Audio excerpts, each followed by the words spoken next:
How to connect Payoneer to new Etsy account. Hello everyone, welcome back to our channel, and in this video I'm going to show you how you will be able to connect your Payoneer account to new Etsy account.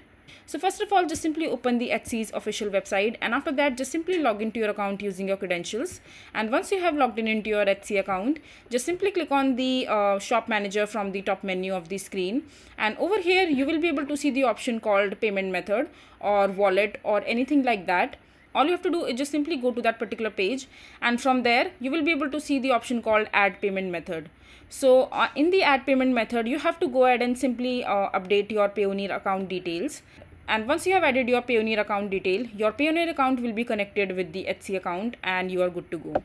So this is basically how you will be able to connect your Payoneer to Etsy account. I hope you find this video to be helpful. So that is it for this video. If you find this video to be helpful, make sure to hit that like button and don't forget to subscribe to our channel for more such informative videos, and I'll see you the next time.